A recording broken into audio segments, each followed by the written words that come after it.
What's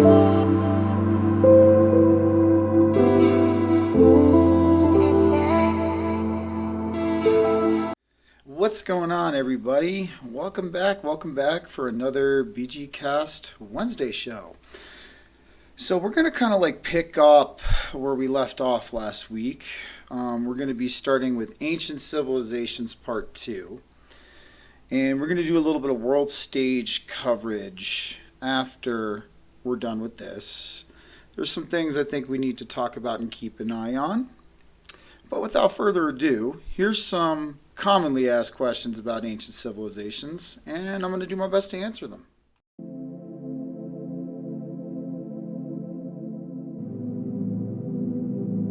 So, was Atlantis the only ancient civilization? In my opinion, the only one that has been slightly substantiated. There's rumored other ones. I feel as of right now, the one we can make a hard argument for is Atlantis, because we've found a lot of evidence that leads to the possibility, actually almost the probability now at this point, that it did exist. But however, I'm going to touch base on a couple of others for you real quick. Incident known as Lemuria, also known as Mu.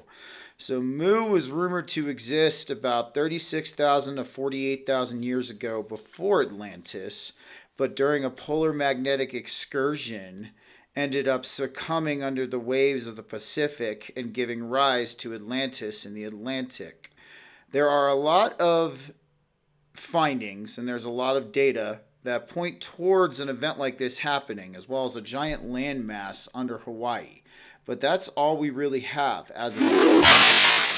So there's quite a few more, but I'm just going to go over one more. Just so, for time's sake and things like that. I'll leave links to everything, of course, down in the description so you can check some of this stuff out for yourself.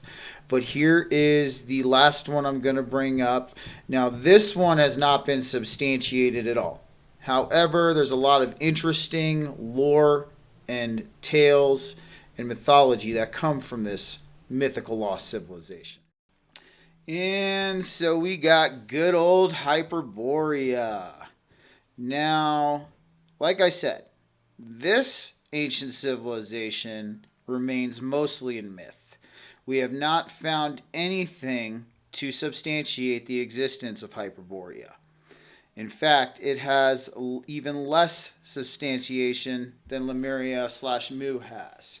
However, this mythical civilization was mentioned in a lot of ancient philosophies, a lot of ancient mythologies, quite frankly, every single one across the planet, which, due to circumstantial and anecdotal evidence, something like this must have existed, in my honest opinion. Alrighty, guys. Now up for question number 2 of the frequently most asked questions for ancient civilizations.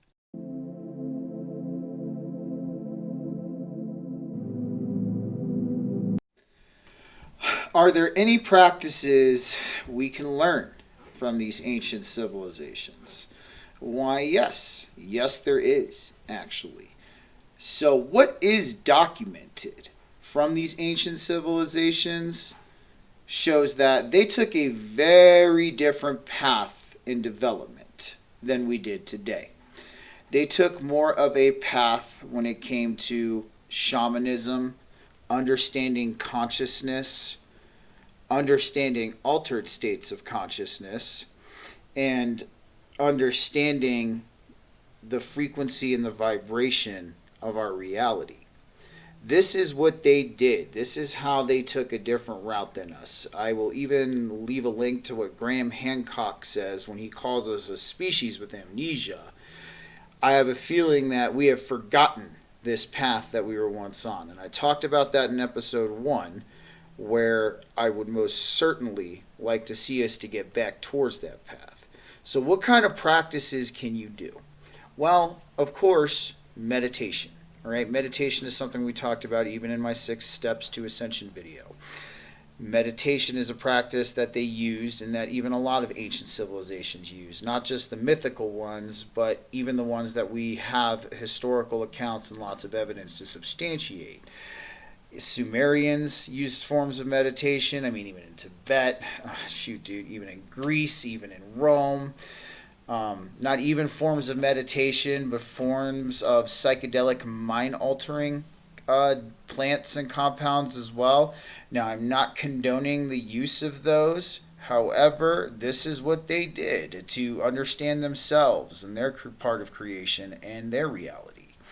I also feel that there was a lot of back then being very connected with the land, being very connected with the ecosystem, and being very connected with food and our food sources. In fact, we were on a higher level of connection and appreciation for all of life back then than we are now. We did not view life from an egotistical lens.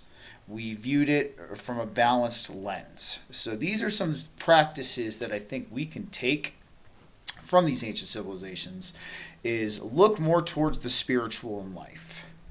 The spiritual is permanent. It is the only thing that's permanent. Everything else change is the only constant. Number 2, learn about shamanism. Learn about altered states of consciousness. Learn about consciousness itself. This seems to be what they were doing back then. They were very, very, very interested in consciousness and altered states of consciousness, and this could even be traced back to Egypt, Kemet, and then beforehand.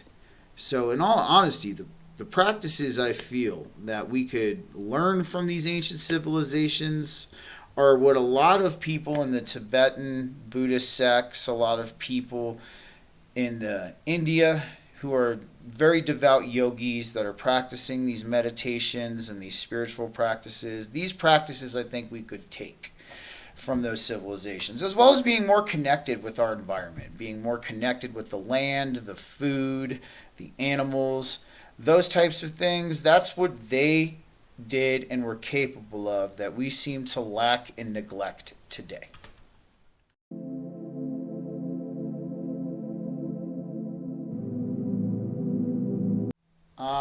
Yes, the good old, how do I know if I existed during one of these ancient civilizations? Well, the one thing I always like to preface this with is no, there's no substantiated evidence about past lives or anything like that. However, there's a lot of anecdotal evidence and there's a lot of circumstantial evidence, especially young children who are remembering aspects, how they died from their last life, knowing information that only said person who passed away would know. There's a lot of reports about this stuff. So while the scientific institution likes to say that it does not exist, there's a lot of anecdotal evidence and a lot of circumstantial evidence to show that past lives and reincarnation are most certainly a thing here. So basically, where I'm going to break that down is this. If you've ever experienced any dreams of being in an ancient civilization, such as I have with my tsunami dream that I told you guys about last time, I've not only had that dream, but other dreams where I've sat on this beach that was of white sands that had gemstones in it. Again, in these boat crafts that can fly in the air and submerge themselves and sink themselves. And I remember looking at all the different weird wildlife and things like that in these dreams. So, the number one thing I would say is that if you've had dreams, very realistic, lifelike dreams that you existed in this time and that you experienced something in this time, of course, that's not the only thing. There could be other things as well. Honestly, if you've ever had a deep yearning for something inside and you can't figure out what that yearning is. Like for me, it was I would always look to the night sky and I would always feel like I missed somebody. I missed something. Lo and behold, that was a whole other story that got cracked open. But if you've ever felt these feelings when you think about ancient civilizations or you're interested as you're researching, you have this feeling in you like this is all very oddly familiar, it's very possible you most certainly did exist during one of these ancient civilizations back in the day, and then you came back here to try and fix what could not be fixed last time. So, my opinion about the reincarnation cycle is this: there's low frequency and high frequency counterparts of the reincarnation cycle. The high frequency counterpart is, yes, there's lessons to be learned. You have to figure out this is a reincarnation cycle. You have to figure out it's a trap. You have to go through these many lessons and lives to completely, fully gain an understanding of this. And then the low frequency counterpart of it is a trap. It is. And even a lot of people on our side of the field, a lot of spiritual teachers and things like that, whether knowingly or unknowingly, give false information. They do. So I feel personally that it is one and the same. It can be of benefit to you, and it can also trap you. But with that being said, the reincarnation cycle is a real thing. And some of us during this life chose to come back here and do this again. You know, we're all a bunch of gluttons for punishment, I guess, because we decide to come here to good old Earth and deal with the onslaught of, all of the crap that we have to wade through every day. So if you have had dreams, or you feel, or you have an intense feeling or an intense inner knowing that you can't exactly explain, but it's so there and it's so immense that it cannot be ignored, you most certainly did probably exist during one of these times, and you did witness what happened last time. Hence how I feel I witnessed that tsunami that came and took out Atlantis, if that is indeed what happened. So that would be my answer to that question. If you have had those feelings or experiences, you most likely probably did. And what I would encourage you to do is do a past life regression therapy if you're really that interested, and get to know a little bit about yourself, because there might be things that you need to solve in this lifetime that did not get solved last time. And that would be my recommendation for that one.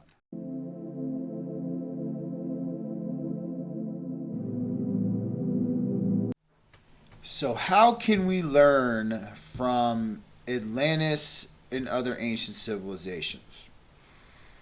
Well, in the practices section, I talked about meditation, spiritual practices, altered states of consciousness, being more connected with the land, our environment, the animals, and not only that, each other. That's definitely one thing we can learn from these ancient civilizations, is they were far connected and far more on a higher frequency of consciousness than we are at our current lot right now.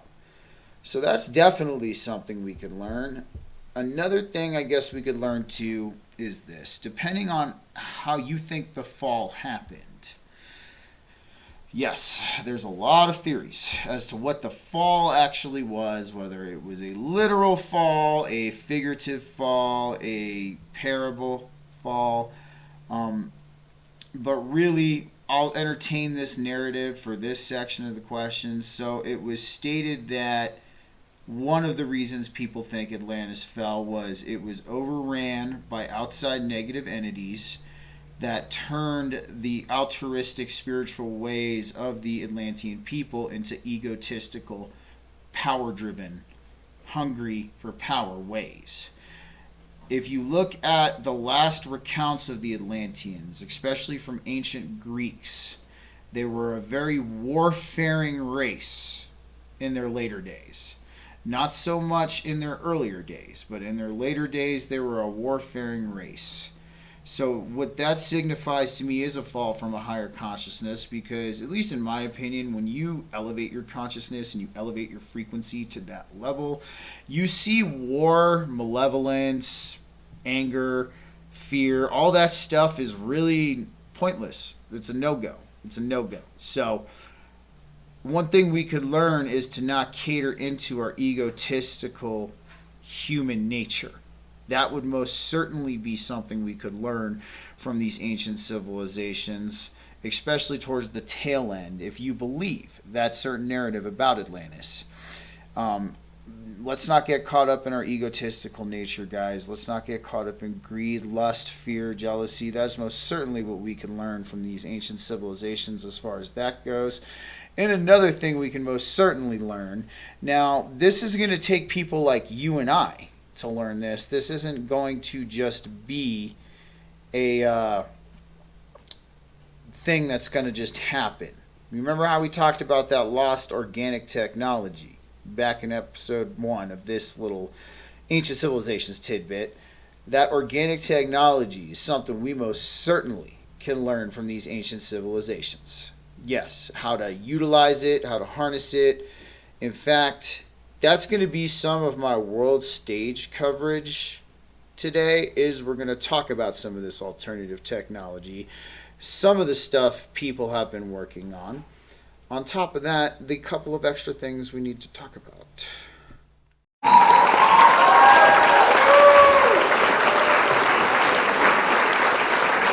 All right.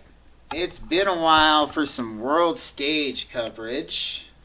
We've been doing this consciousness special now for a little bit, so I figured I would take some time and we do some world stage coverage about a couple of the lost ancient technologies that people are working on creating today, as well as some very interesting things going on the world stage. So, without further ado, first one I want to talk about is something called thermoacoustic levitation. Now, this technique in and of itself was actually rumored to be what built the pyramids and what built these ancient megaliths that are still standing after all of this time. Now, of course I can't prove that, but there is actually one group of people who do something very similar today. And they are known as the Tibetan monks, and they do something called the beat of the drum. Now, what the beat of the drum is they have these drums, and they put them in this triangular pattern. And these drums are tuned, quite literally, and this will make you think, well, how the hell did they do this? They were tuned within 13 decimal places of the Earth's Schumann resonance. Yes. That's another story for another time and why I think that is the case. But what they did is they would put these drums in this triangle, and they would play the drums in this successive rhythm, and they would have a heavy block. And what they would do with the acoustics is they would alter the frequency of the matter of this heavy block to make it a little bit lighter so it can levitate and be moved into place. So here I have in a very reputable scientific journal, Nature. In fact, you guys have heard me use Nature for a couple of other articles. But this is what we have here today. So basically, I'll leave this article down in the description. It kind of just goes through acoustic levitation and how it's done. And maybe you can give it a shot yourself. Who knows? But this right here, since the first levitation of an object with sound almost a century ago, the physics behind the levitation and manipulation of objects with acoustic waves has been thoroughly studied. But then we're not using it. So that's one thing I would really like y'all to research and take a look at, is this acoustic levitation. You can levitate things with sound waves. You can even levitate heavy things with sound waves. I know there's a video going around on the internet right now of a guy using a didgeridoo to try and levitate things, and that is not a good example, my friend. I'm sorry. So here's the thing. I'm with you guys, all right? I'm a spiritual dude all the way. You might as well even call me a tinfoil hat-wearing conspiracy theorist while you're at it, too. But I know that in order to prove my point, if I'm going up against people who don't believe me or have every reason to try and discredit what I say, you're going to have to come up with something just a little bit better than a didgeridoo blowing some plastic bags around. And that's why I have this reputable scientific journal here with acoustic levitation, it talking about acoustic levitation to show that this is something people are aware of, this is something people know about, and it has been used and put to use. Especially now they're giving fire departments these low frequency sound wave guns to put out fires. Another form of using acoustic vibrations and frequencies to actually turn it into a form of technology. So this is something really cool that I really hope to see a lot more of in the future. We're going to put it that way. And so the next thing I would say too, now I didn't really pick a exact site, but I'll leave the link down here on DuckDuckGo. But free energy generation. This is the one they really don't want you to know about. And take a word of advice from me, guys. If you ever do figure it out, don't tell nobody. Don't, because you're gonna end up you're gonna end up like that Clinton aide that killed himself. But so I will free energy. So I guess the concept behind 0 point energy is that if you can access the 0 point field of the universe. So some people might even call that the Planck length. Some people might even call it the 0 point field itself. I don't know. But there are ways to harvest electrons seemingly out of thin air. And free energy generators are one way of doing it. There's also building with geometry. Now, I'm actually going to look that up real quick for you guys so you can kind of see what I'm talking about here. So let's go ahead and make a new tab. I'm a huge sacred geometry fan. For those of you guys who have known me, building with sacred geometry. So I'm going to even tell you this, is that building with sacred geometry is an organic technology in and of itself, because when you build things, look at that crown chakra pattern. They have a lot of different buildings that were built with sacred geometry. A lot of ancient buildings, even common buildings, as you can see, were built with sacred geometry. So in my opinion, building with geometry like this is a technology in and of itself, because when you build things with the golden ratio, the phi ratio, the Fibonacci sequence, all of these different mathematics that are found in nature, what you get are very sound, stable structures that are capable of what might seem like extraordinary things. Now, I don't know if any of you guys have ever stayed in a dome house, okay? The one thing about dome homes is the acoustics are so freaking freaky in there. Somebody could be standing on the other side of the house and they could say something to you and it'll sound like they're right next to you saying it. Oh, most certainly. The way sound carries in these buildings and the way acoustic resonance carries in these buildings, it was done on purpose this way because they were ritual sites that they used to communicate with the gods, higher beings, things like that.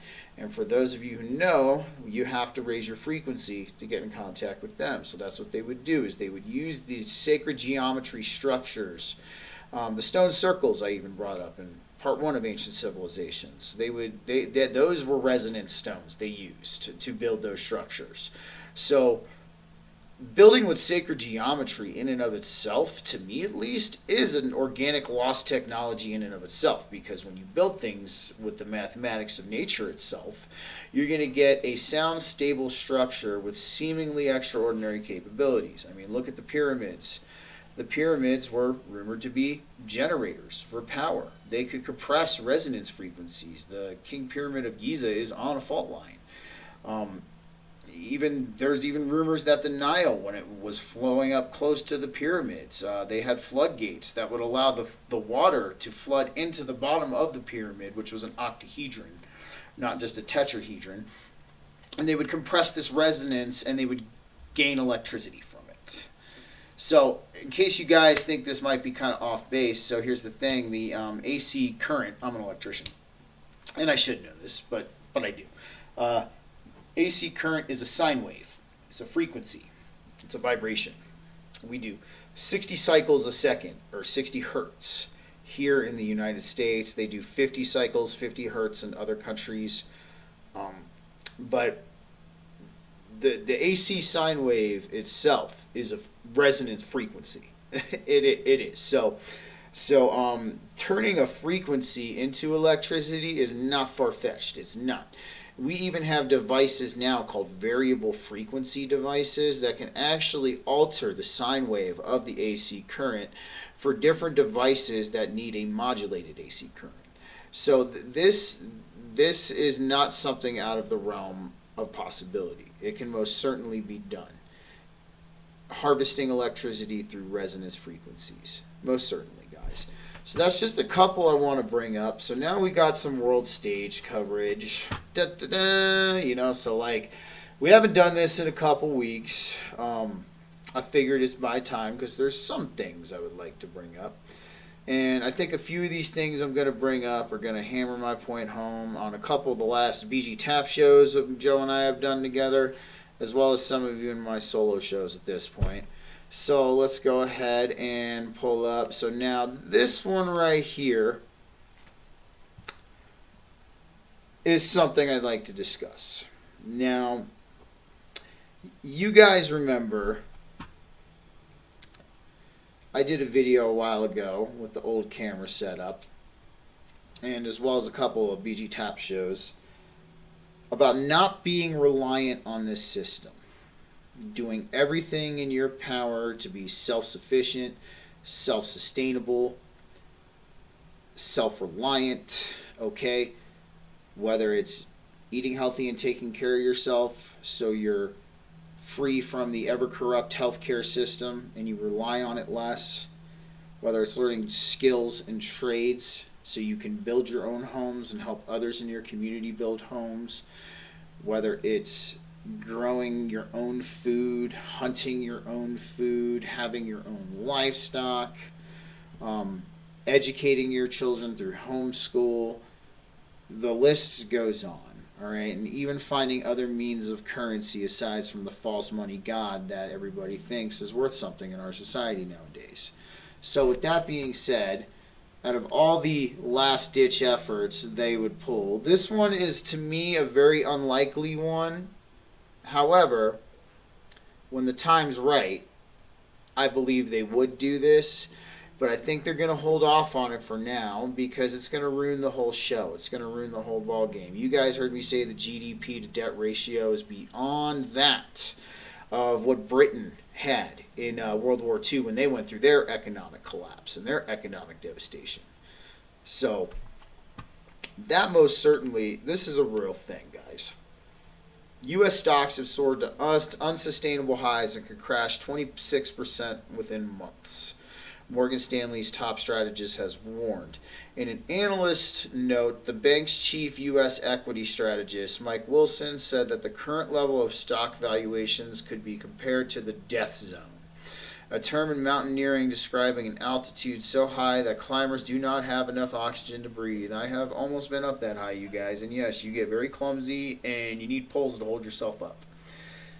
Many fatalities in high-altitude mountaineering have been caused by the death zone, either directly through loss of vital functions or indirectly by wrong decisions made under stress or physical weakening that leads to accidents, Wilson wrote. This is a perfect analogy for where equity investors find themselves today, and quite frankly, where they have been many times over the past decade.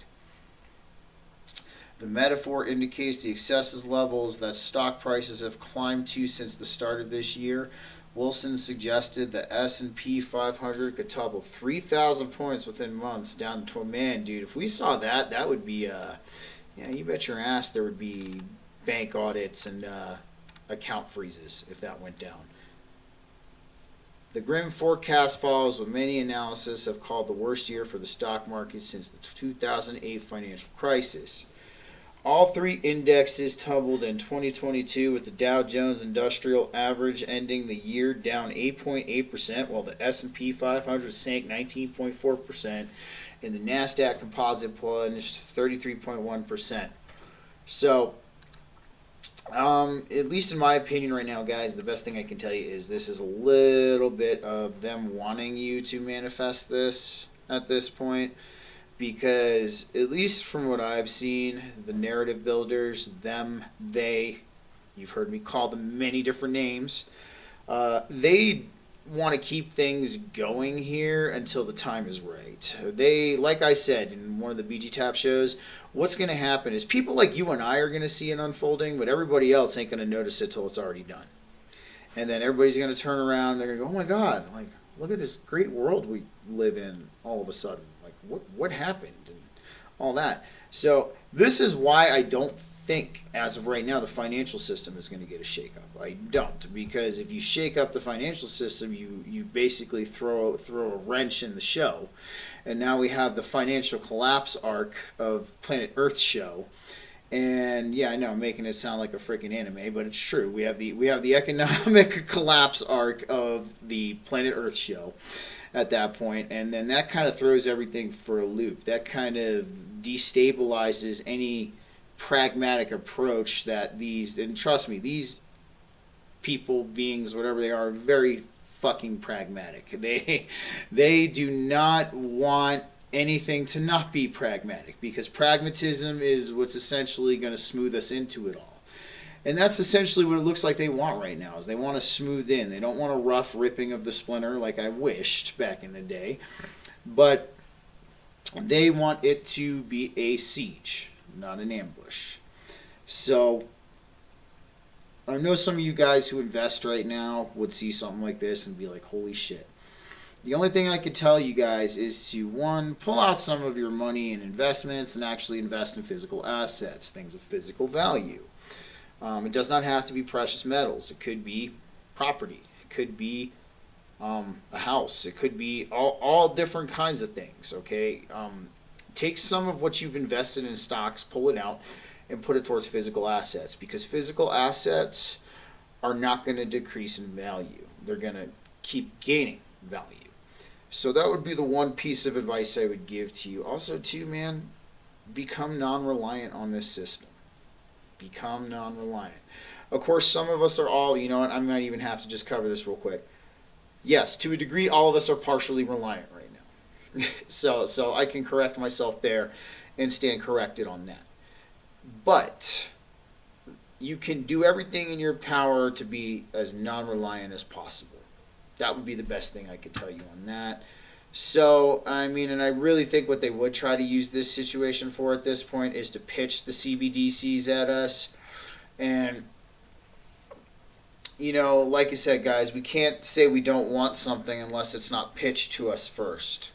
So what I guess I could really say I foresee happening at this point is, if we do go into economic turmoil, they're going to bust out the CBDCs. They're going to try and pitch it to us.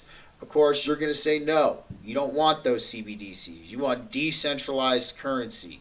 You do not want a centralized currency. See what I'm saying? All right, so a couple things I want to bring over here. Now,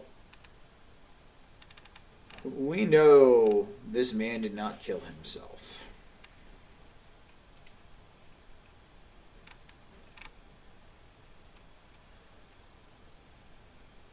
So Thomas H. Lee, the billionaire financier who suddenly took his own life last week, was mourned Monday as both a financial genius and a humble man. High-profile attendees, including the Clintons and Dr. Oz, oh boy, can't make that shit up, rubbed elbows with former associates and grieving relatives at funeral services at Lincoln Center's Alice Tully Hall for the man once known as the envy of Wall Street. So the one thing I'm going to say, guys, is I have not had a chance, I'm going to be honest, I have not had a chance to do a lot of research into this whole situation because my view point and my focal points have not been on the world stage. It's been on giving you guys Ascension tools and Ascension ideas and practices. So maybe we can do a little research together. Let's see what happened here as to why he killed himself. A self-inflicting gunshot wound.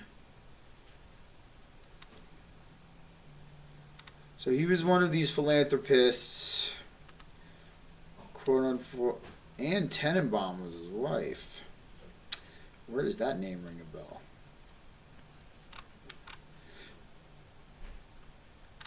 So I don't know what he did.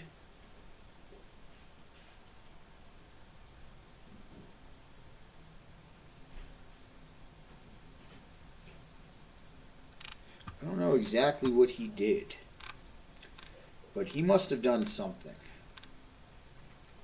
So I promise you guys I'm going to do a little bit more research into this situation, and maybe we're going to have some world stage coverage on it next week. But I do find that pretty interesting. That's for sure. I find it hella interesting, honestly. So here's the other thing I wanted to talk to you guys about also.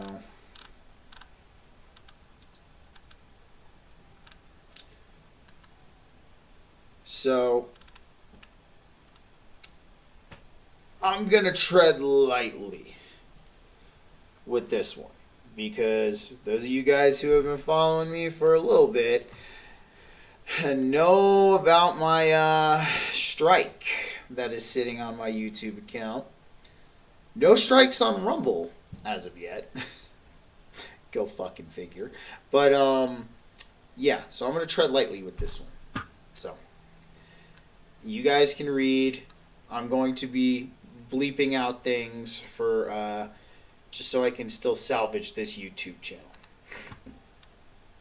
Dr. Fauci emerges from home, keeps quiet after latest that virus lab leak report. What's up, Doc? Former White House Chief Medical Advisor Dr. Anthony Fauci emerged from his home Monday, one day after a bombshell report revealed that the Energy Department has concluded that that virus likely leaked from a lab in Wuhan, China. Fauci, who retired after more than 5 decades as a federal employee at the end of 2022, didn't make any comments about the revised assessment, which reportedly was included in a recent intelligence report sent to the White House and top-ranking members of Congress.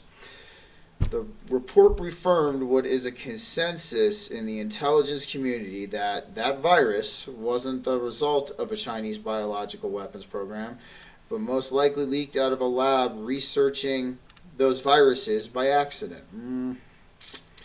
The DOE's findings also match what Republicans on the Senate Health, Education, Labor, and Pensions Committee wrote last year in an interim report that doubted the so-called natural zoonotic theory, origin theory.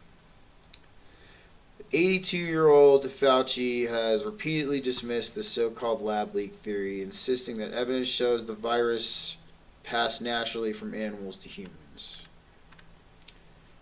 Yeah, he's not the most trustworthy guy. Look at this guy, dude.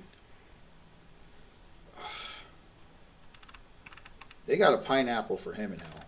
Anyways, freaking 2 months earlier, or on the onset of the pandemic, Fauci called the lab leak theory a shiny object that will go away.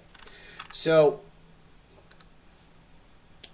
I'm going to go out on a limb here and just say this. So, for all of you all who are on the same page as me, this is not for you.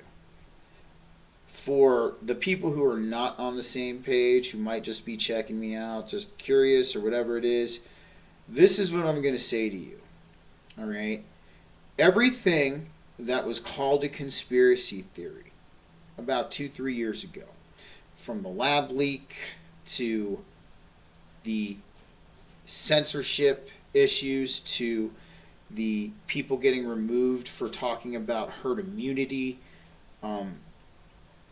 all of these different things that were called dangerous thinking and conspiracies about 2-3 years ago are now fact. And this kind of goes along with conspiracy theory first, truth 6 months later. And in case some of you guys are wondering, and I've emphasized this point a lot, the term conspiracy theorist doesn't even exist anymore because it was coined during the Kennedy assassination to discredit people who questioned the official narrative. And what did we find out in 2016? The official narrative was a lie. So, what does that mean for the term conspiracy theorist? Really, what that term means is they are discrediting you because you are telling the truth. And the truth is harder than fiction in a lot of cases. Okay, so now at this point, you're going around calling people conspiracy theorists, this, and this. And in all reality, guys, like, look, number one, I'll even level with you guys. Money talks, bullshit walks in this world. And if you think things are not pushed ahead of time without any studying or without any lab results or anything that are just pushed out for profit, that shit most certainly does happen. And on top of that too, okay, like we talked about, the pharmaceutical industry in 2020 lobbied a whopping $105 million more than they normally do. And all of those safety measures were for your best interest, right? And you know, and this is, I think a lot of people here, they forget human psychology and they forget human nature. And that is why I always say, yeah, I'm not a flat earther, but any conspiracy that involves large sums of money going missing, corporations stealing money, government misinformation, or government cover-up is probably true. And to all of you people who want to see the good in the world out there, I can't fault you for that. I can't blame you, but you cannot let that make you naive. You cannot let that steer you away, okay, from looking at something for how it truly is, okay? And now 3 years after the fact of that virus, we found out that the actual science that was present during the first year was actually true. And the shit show that the global establishments and the media tried to put forth to make it seem like it was has been just weeded out and taken away at this point. There's lots of hard evidence that shows all of these things that were conspiracies 2-3 years ago are actually fact. So why would they do this?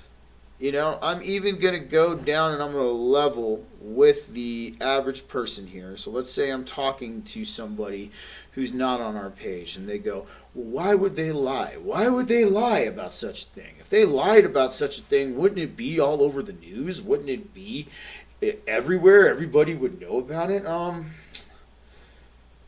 right, I think it's time we go into the reasons they would lie. Number one, control. Okay? A government is only as powerful as its control on the people. Alright? A lot of you have forgotten how governments work.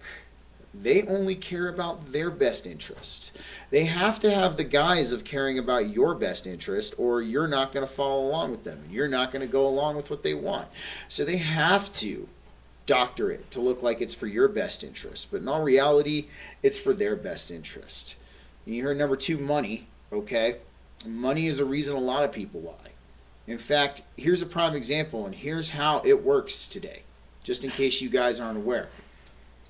So let's say I'm somebody in the U.S. government, and I go to this scientist and this, let's say I go to MIT. I'm like, hey guys, I want you to run lab results on this, lab tests, and test this product I'm trying to push out here in a couple months. It's a health product, but I'm marketing it as a health product, and I want you guys to run some tests. And while you run some tests, I'm gonna go ahead. I'm gonna fund your tests. I'm gonna pay for your food. I'm gonna pay for your bills while you guys are doing these tests on my product. So 2 months goes by, and I come back, and I'm like, all right, cool. So what are the results? What are we going to do? And then the scientists look at me and go, well, we found some very unfavorable things about your healthcare supplement. In fact, the fact that you're even marketing it as a healthcare supplement is freaking beyond us, because this thing actually deteriorates your health as opposed to actually contributing to it. And me, what I would go is, okay, well, here's what you're going to do. You're going to print the results I want you to, not print the results I don't want you to, or I'm going to withdraw all of your funding, I'm going to publicly smear you, and I'm going to discredit you to your entire scientific institution. This is how it works, guys. I don't know if some of you caught back in the day, all right, when I first woke up, there was a documentary called Esoteric Agenda. I still recommend you go and watch that to this day. In fact, I'll even leave a link for it in the description. I still recommend you go and watch it to this day because it shows verbatim Bush Sr. and Bush Jr. at Monsanto talking about how they will take handouts to push this past testing so it can be released to the public quicker so they can profit off of it. This is the way the world works, guys, okay? And yes, we can sit there and do our damnedest to see the good in it. And don't get me wrong, there's a lot of good in this world, most certainly. But you cannot let that make you naive or make you negate the bad, okay? Because we know what happens when you don't, remember in shadow work, we talked about this in Ascension, in the Ascension steps, in shadow work, when you don't acknowledge the darkness. What happens to the darkness within yourself if you don't acknowledge it? It festers. It becomes uncontrollable. It becomes unmanageable. And it starts to manifest itself in your behaviors, in your attitudes, everything. Okay? So, with that being said, since we are all are kind of our own little universe on the inside, what do you think happens when you don't address the darkness in the world? It's going to fester, become unmanageable. It's going to start manifesting itself in really nasty, fucked up ways. Okay, and as we could see with a whole lot of things, I mean, we talked about the human trafficking back last weekend. So, I mean, it'll start to manifest itself in really shitty ways, even on a world stage standpoint, you guys. So that would be my talk to an everyday layman who's asking me, why would these people lie? They have every reason to lie. Lying for profit, lying for control, lying for social order. Social order is another reason they lie. That's why I told you guys before that if there really was a doomsday fucking event coming, if there really was, you would not know about it until they are down in their bunkers, safe from the mobs. Then you would get your announcement. By then, it's going to be a little bit too late. So, this is what I'm talking about, guys. They have a lot of reasons to lie. All right? A lot. And, so, I digress. I went off on a little bit of a tangent because that virus is a topic that I think I will forever be passionate about because it was the modern day, I guess you could say, 9/11 for somebody like me. Yes, I was alive during 9/11, but I was young, but I could not really digest the scenario in its totality until I was older and I could actually look at it for what it was. The situation with that virus was my 9/11, my modern day false flag that I went through. And I was alive and I could digest as it happened. And this is why people like me beat it like it's a dead horse. Because there's a lot of people out there that are going to forget this ever happened. This is the average person, whether you want to call them an NPC or somebody on human bandwidth consciousness. This is the average person. They do not have an attention or a memory span that lasts beyond a year. They will forget about it. Okay, so this is why people that's why I'm really happy about Project Veritas. Hopefully me just saying that does not get me a fucking strike on this video. I'm really happy about Project Veritas. Doing what they did. And, I'm happy that Musk has been bringing things to the table. Even though I don't really 100% trust that guy. But, this is where I'm at with it. We can't forget. Guys, we can't. Because if we do, it's going to happen again. And people are going to allow it to happen again. And don't get me wrong, they're not going to run the same narrative twice. We've seen that. Because what does that do? That just raises eyebrows and makes people ask questions. But that doesn't mean they won't try something else as a last-ditch effort.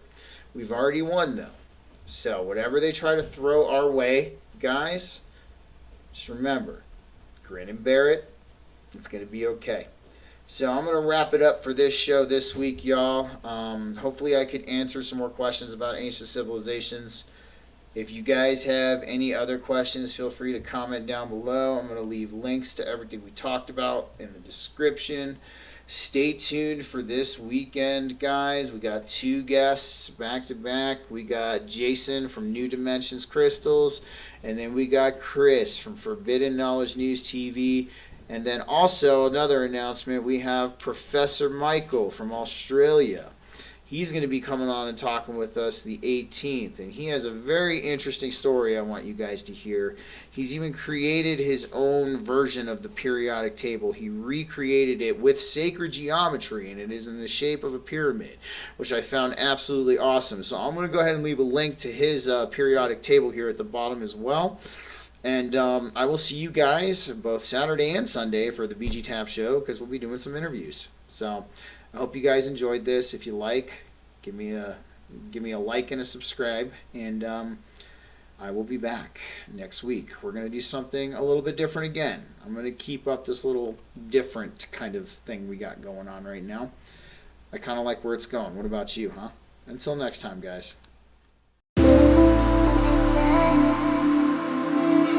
Thank you.